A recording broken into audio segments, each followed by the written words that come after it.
What's going on, guys? Welcome to another episode of Smash JT. I just had to get this off my chest. I don't know how long this video is going to be, but it's more just therapeutic for me because it's a lot of frustration with the whole Robinhood situation. And initially, when they started putting limitations on GameStop stock and only allowing people to sell and not buy, I was very frustrated with Robinhood and the head of the company, Vlad, and the explanation, it didn't add up, especially when you consider the facts surrounding with how they're in bed with Citadel, booking the orders and giving them the order flow and basically allowing them to front run all the orders. Just lots of things that just didn't add up. But my frustration led me to the point of wanting to leave Robinhood and just move on to another platform, which a lot of people wanted to do and still are actively doing. But that doesn't solve the problem. JT. This is what I want to dub the Robinhood paradox. And it's pretty simple if you actually get down to it. Leaving Robinhood doesn't fix what happened. And I know people are going to be frustrated hearing that because they're going to be like, screw Robinhood, screw the man is holding us down, all this, that, the other thing. Robinhood's a horrible company, which, by the way, I agree with. They are. They're terrible human beings, very evil company, especially Vlad at the helm, just a complete moron based off of all the interactions I've seen with him, with Meet Kevin, with CNBC, with all these professional networks that interviewed him. And just like, this guy doesn't have a clue. He's definitely already bought and paid for by Citadel. But leaving Robinhood as an individual does not fix the problem. It's clear as day to me too. And I'm sure when I say this to you guys, it's going to be obvious, but unless everybody, and I mean to the last person, left Robinhood, it wouldn't change a damn thing. And here's why. Because even if I were to leave Robinhood and you and everyone that you know left Robinhood, there'd still be a contingency of people, a large amount of the retail traders that use it. Because you got to think, the average person that invests doesn't give a damn about what's going on with the inner workings of GameStop and GME and the whole stock situation. They're just casually investing whatever, throwing some paychecks in every week and hoping to just get a good nest egg going. They don't care about all these details. So they're just going to use Robinhood forever.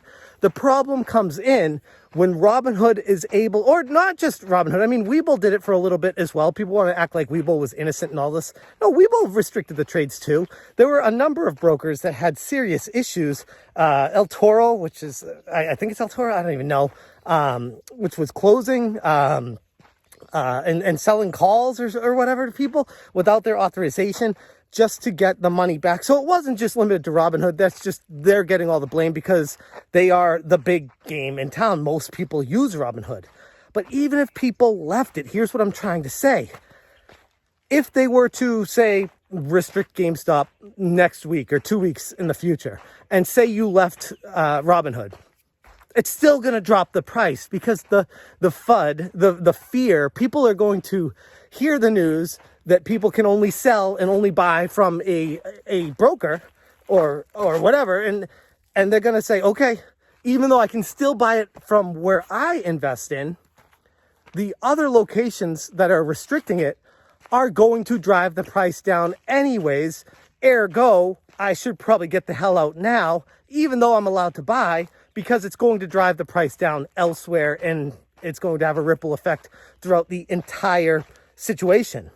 So my issue isn't leaving Robinhood will fix things. The issue is there needs to be a governmental standard across the board, like the FDIC backing up banks. So if there's a run on the banks, you're guaranteed to at least get your money from the federal government. They back it up. But when it comes to the stock market, it's the freaking Wild West. You don't have anything. Like, they can add whatever restrictions they want, and you just have to deal with the consequences. The problem that comes in with all this is, and it's clear as day now, with Janet Yellen and all these politicians pointing fingers at the retail traders,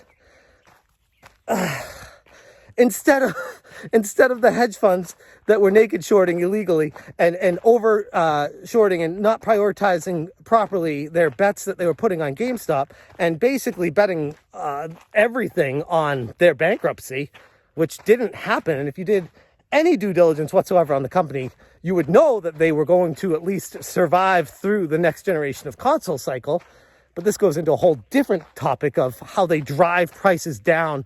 No matter how good a company's doing, they can still manipulate the price down to make money off of that by spewing fear articles, paying people to write bad things about them, make people scared to put their money into it, whatever it comes down to. Point being, back to the whole premise of what I'm talking about with this video, and I'm sorry if I'm all over the place, it's just I'm very frustrated. Leaving Robinhood doesn't fix anything because there's still a gaping hole in the stock market for when this situation happens again. And Janet Yellen's not doing anything to fix it. I mean, nobody's doing anything. They're just blaming the retail trader to make sure that these hedge funds and billionaires can keep bringing in the money, keep getting richer and richer and richer and not changing anything. So the problem will always remain if they do not put a system in place to back up these companies or to allow them to have same-day exchanges, not having a 2-day settlement period, which is what Robinhood is blaming this on. If they just allow real-time trades, not allow jacking up prices on exchanges, like things like that, you should never have a situation in a free market economy where someone is able to limit the purchase of a stock and manipulate the price downward, whether that was intentional or not, which I strongly believe it was, but that's my personal opinion. But even if it wasn't intentional, even if Robinhood we'll just give them the benefit of the doubt and say they're completely innocent in this entire situation, the fact still remains they manipulated the price down by taking the actions that they took. And the federal government, the United States government, has a responsibility to step up to the plate and say, that's never, ever happening again. It doesn't matter if the price goes to $3 million a share.